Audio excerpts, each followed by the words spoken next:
We are not huge fans of New Year's resolutions. Kind of feels like setting yourself up to fail. I understand the power of motivation and commitment, setting a goal, pushing yourself, but somehow this feels different. So instead of New Year's resolutions, we want to do New Year's revolutions. We want to give you 7 things to stop and 7 things to start that can be life-changing, revolutionary for your life. Would it be okay if I were to tell you that I am afraid someday, so I call you up and you call me down? Would it be okay? Well, hello and welcome to the FreedHearts podcast. My name is Robert Cottrell and I'm here as always with Susan Cottrell. Hi. Hi. Happy New Year. Happy New Year. We can still say that. It's been a couple of weeks, but we can still say that because it's a new year and we're still happy and we still want you to be happy. And we're doing that especially today because we're going to talk about New Year's resolutions. First of all, yay, woohoo. Again, Happy New Year. Connect with us, please. Everything that we do, everything that we have to offer is all at FreedHearts.org. And there's so much happening this coming year. Community, extensive resources, new stuff. Don't miss any of it. You don't want to miss any of it. It's going to be cool. Cool. You sound slightly enthusiastic. Again, please come say hello at FreedHearts.org. Well, we are not huge fans of New Year's resolutions. Kind of, right? Not. Okay, it's going to be one of those. Kind of feels like, you set yourself up to fail. I don't know what the percentages is, but you hear that all the time that, 190% of all New Year's resolutions never, I don't know, whatever it is. 190%. Yeah, but fail. Yeah, kind of feels like you set yourself up to fail. And I get it. I understand. And there's something to this, the power of motivation and commitment and setting a goal and pushing yourself. Ish. Mm-hmm. But somehow these New Year's resolutions, they feel different. So instead of New Year's resolutions, we want to do New Year's revolutions.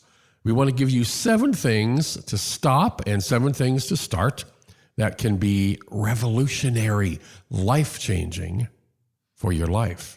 That's good. I mean, life-changing for your life. Right. That's what you're going to change when it's life-changing. Happy New Year. We do have a point here. We do have things to say. We do. So everyone's going, well, get to it then. So let's do this. So how about if I just tell you all what these are, and you, Susan, you can comment and we can discuss it from there. Yeah. Yeah. Okay? Sounds great. All right. So number 1, here we go. Number 1, stop spinning your wheels trying to figure out the meaning of life. The big question there. Instead, start living a life that is meaningful to you. I love that. Yeah, I love that. We waste our time so much saying, oh, is this what I'm supposed to be doing? Is this, am I doing exactly what I'm supposed to be doing? And, what am I here for? What's life all about? Yeah. And there's a certain amount of reflection that's really valuable. I don't mean go through just blindly from thing to thing. Yeah. But it's not some mystical meaning out there. It's a life that's meaningful for you. What is that? Yeah. Well, things that have always stuck with me are, the scripture or the passage in the Bible where the men are looking up or people are looking up and Jesus said, what are you looking up for? Go, go. Yeah. Yeah, correct that for me because I think I butchered that completely. Don't look, I don't know. Well, it's when Jesus ascends. In a passage. Yeah, why are you looking for Jesus in the sky? Why don't you go look for Jesus in your neighbor, basically? And then I also think of the idea that, what's my purpose in life? What's my purpose in life? Can it be as simple as love the person that you encounter next? Yes. Love your neighbor, love the people in your own house, that kind of thing, yeah. Yes, it can be that simple. Yeah. So that's the entire job. Stop trying to figure out the meaning of life and start living a life that's meaningful to you. Number 2, stop searching for a self that's buried somewhere inside you that you must find. And start being yourself in ways that are true, authentic, real, powerful, and inspiring for you. Yes. I love that. It's less creating that self and more removing false things. Oh, that's You're good. just shrugging off your shoulders the false things that don't fit anymore. And then that you underneath just kind of emerges. Yeah.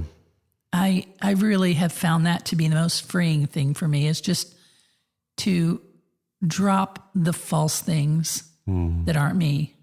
I think sometimes the message that comes from the, in particular, the patriarchal, non-affirming church, we've talked about this a number of times, that really wants to keep you down so you need them badly because they need your money badly. Just being honest there. That our self, somehow we feel like we have to go find it somewhere.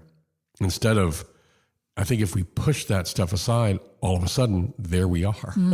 Yeah. And it's living that authentic real life. So, anything else? Yeah, I just remember the first time we went to an actual affirming church when we were first starting out, and we gave up the evangelical church. I know we've said this, you may have heard us say this, but after church that day, you said, this is the first time I felt free to be who I am. In other words, I had no idea how free I wasn't until I was here and free just to be who I am. Yeah. And I thought, we do not know how much we're wearing that was put on us until we start shrugging it off and realize, oh my gosh, there's somebody under here that actually wants to be, footloose and fancy free. And if I felt that way, as in this, and our history, as most of you know, is kind of a somewhat a progressive, or at least contemporary evangelical church. But if I felt that way as a straight white man, how much more does someone who's not that feel that way? Good point. So stop searching for yourself and start living, just being you. Yeah. Number 3, stop trying to create a belief system with all your latest explanations, either for or against God, So and good. start living the simple and highest truth that is indisputable, such as love, compassion, goodness, kindness, virtue, justice. Yes. And here's the thing. We are addicts in this country in a lot of ways. We're addicted to our coffee. We're addicted to accomplishing our work, to working hard, and a lot of things. But I'll tell you what we're really, really addicted to, and that's having the answers. We do not like to live in the question, to live in the wonder. And the answers end conversation. They don't open you up. They contract you. They close you down. And the non-affirming patriarchal Christianity is all about giving you answers. Why?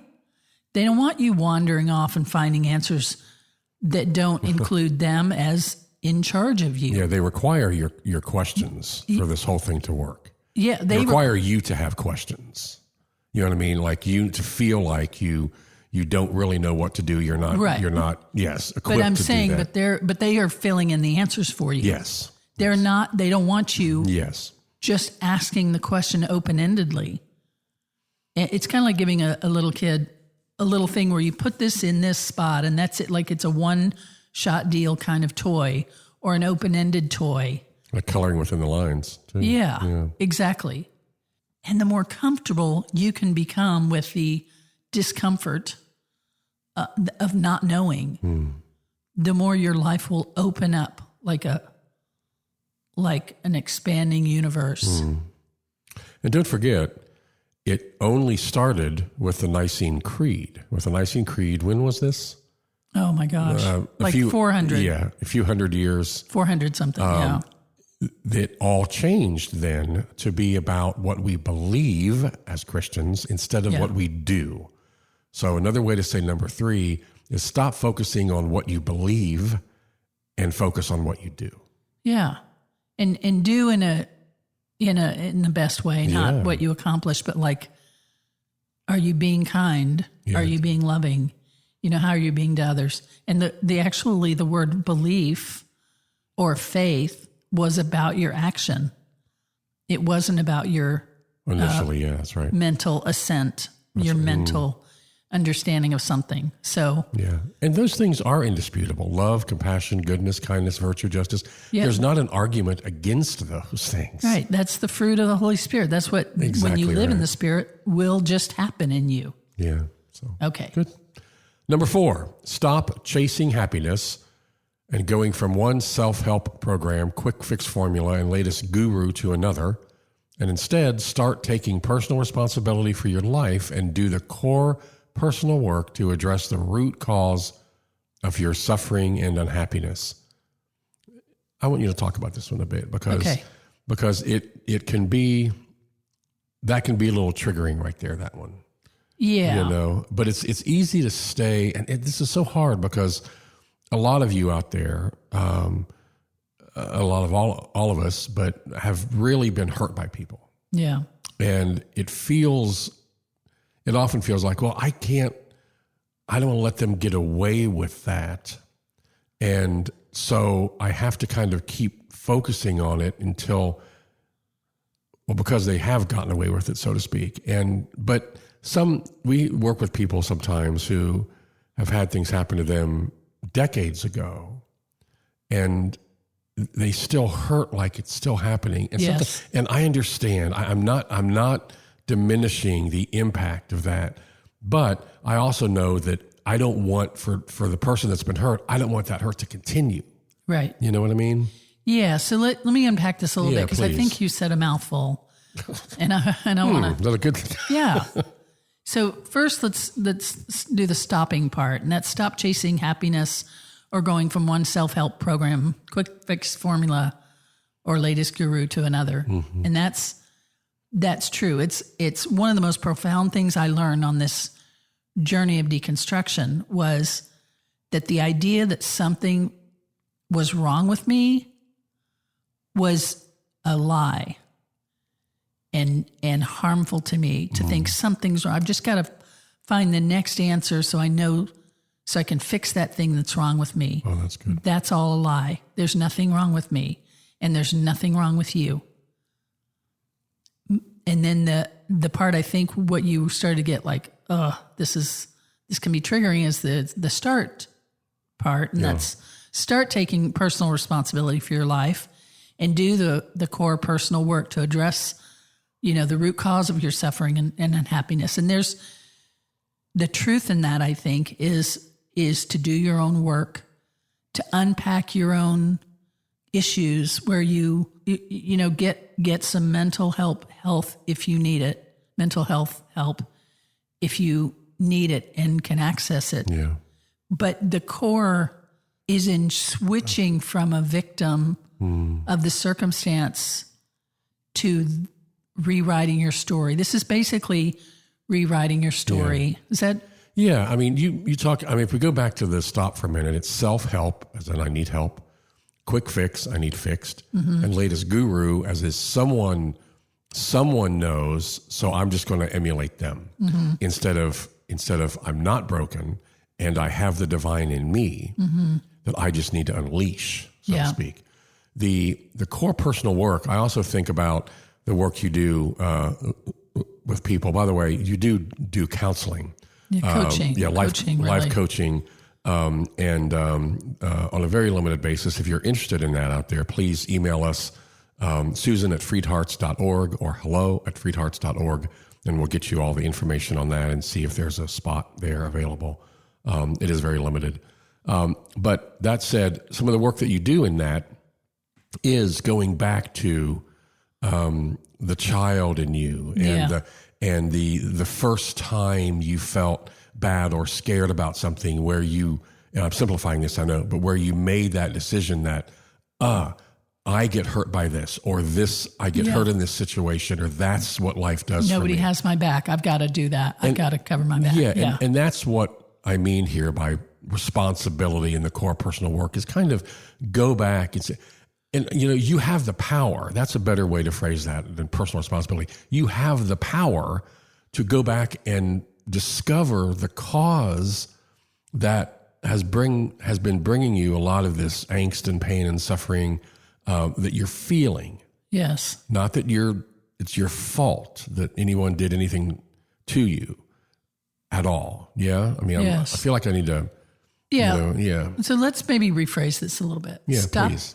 Stop chasing happiness and self-help and quick fixes and guides to help you, and reclaim your own power. Yeah, that's good. Your own power. That's good. I'm still working at this point in my life. I'm still uncovering my own personal power. Mm-hmm. And that is I think, endless journey. But you have it in you. You have power in you. You were equipped with power. Yeah. To be your own person. Because that's very good. Some of the suffering and unhappiness could be like breathing issues or a scarcity mentality or that kind of thing. So I love that, where start realizing your own power, take your own power back. Yes.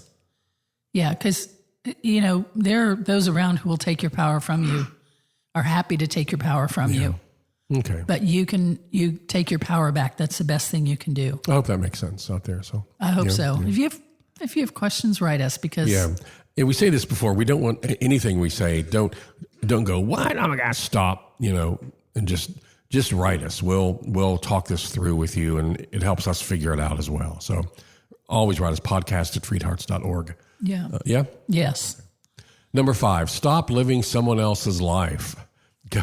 Governed by the expectations, beliefs, assumptions, rules, and shoulds of others. Yeah. Don't let people shit on you.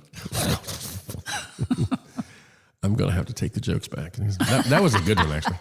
Instead, start living your life based upon your individuality, the beauty of your individuality, and what matters most to you in life. Yes. I don't know if we need to say much about that, except social media, everything, TV ads, commercials, it's all about how you should live.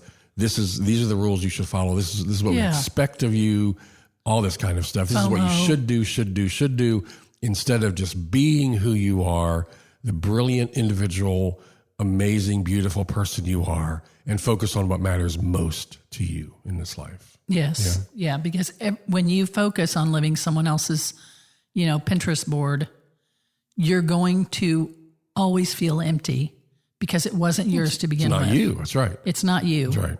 And you won't measure up to it because it's not authentic to you. And who does all that's false anyway? And so it will feel hollow. Yeah. But when you start living your own authentic life, it will feel more and more authentic and more satisfying. Yeah, that's beautiful. To you. Okay, number 6, stop wishing you could go back and make all the details of your life pretty. Instead, start moving forward and make the whole beautiful. Yeah, I love that. I love that. And I often have intrusive thoughts, even still, of, oh God, that thing I said back in 2012. Episode 4. I don't know.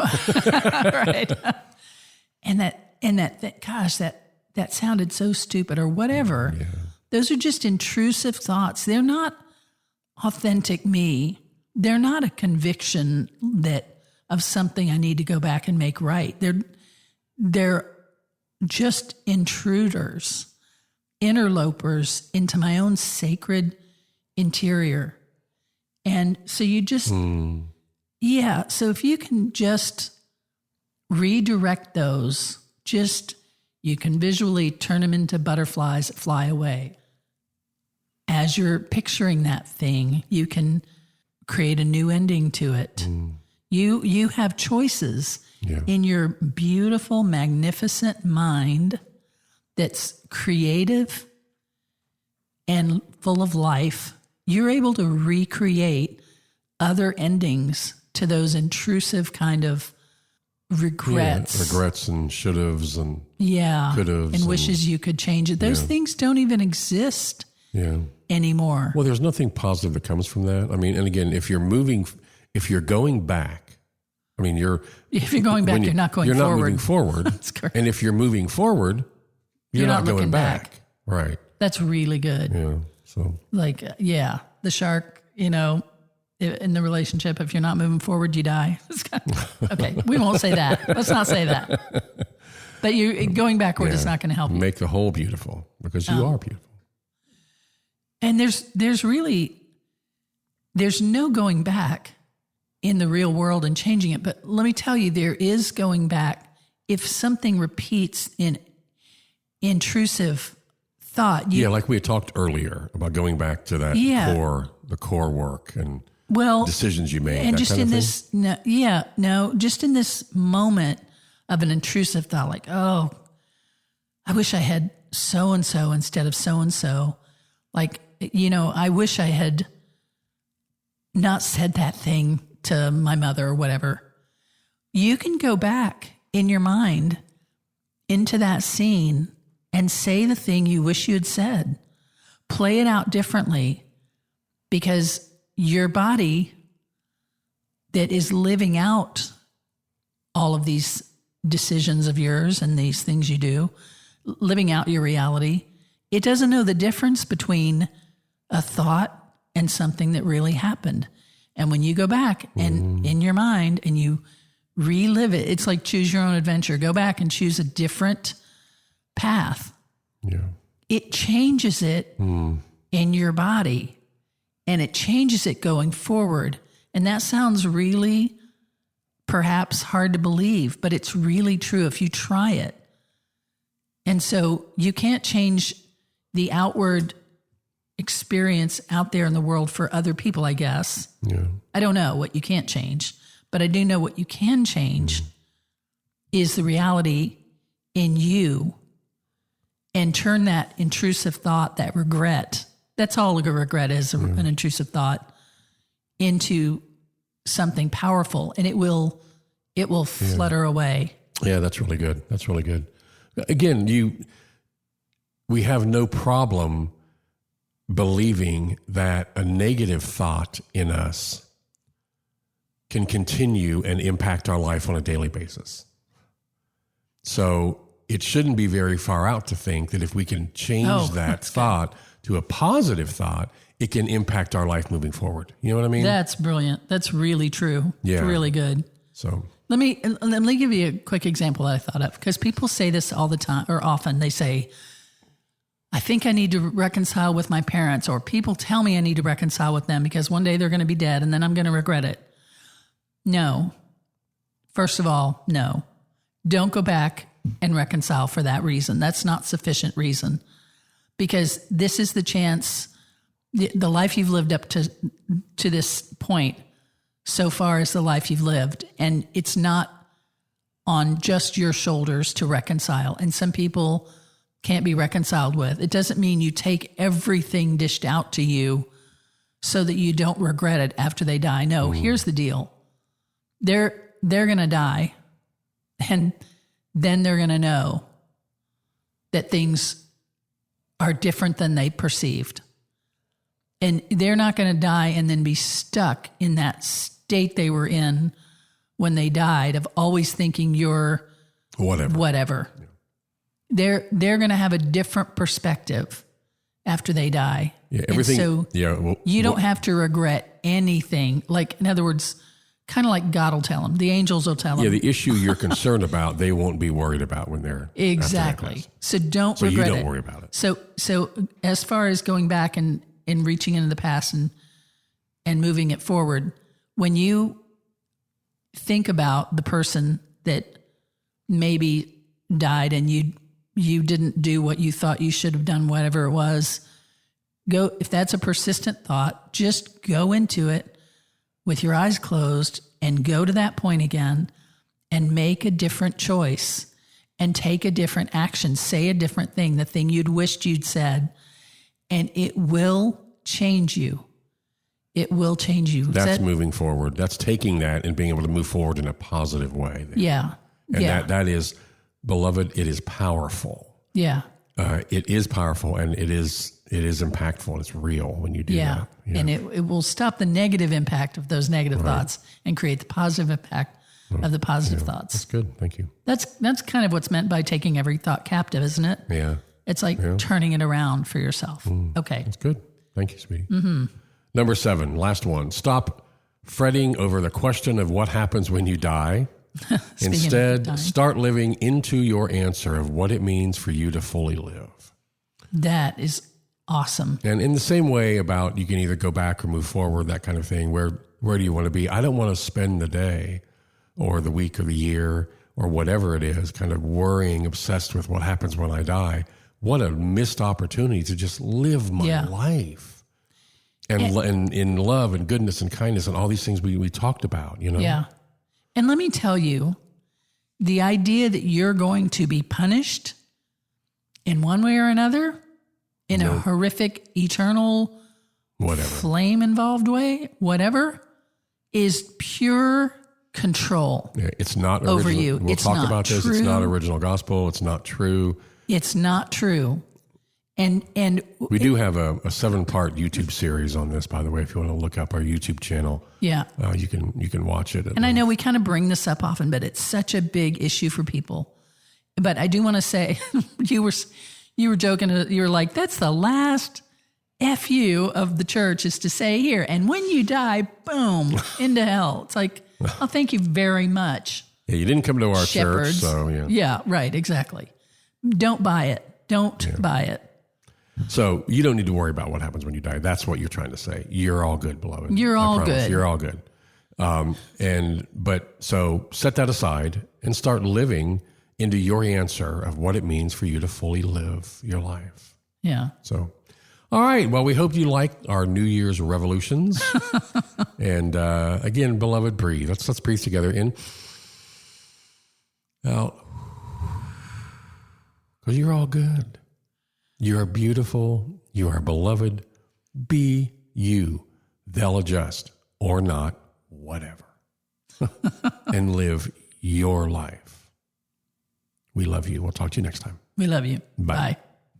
Would it be okay if I were to tell you that I am afraid someday? So I call you up and you call me down. Would it be okay? You've been listening to the FreedHearts podcast. We have extensive resources and vibrant, inclusive community for you at freedhearts.org. Please just come say hello. If you have questions, comments, or suggestions for the podcast, just email us at podcast@freedhearts.org. Audio engineering is provided by Luke Johnson. The music is provided by Hannah Cottrell, our daughter, the Grammy-nominated Saint Sinner. You can find out more about her and her music at heysaintsinner.com.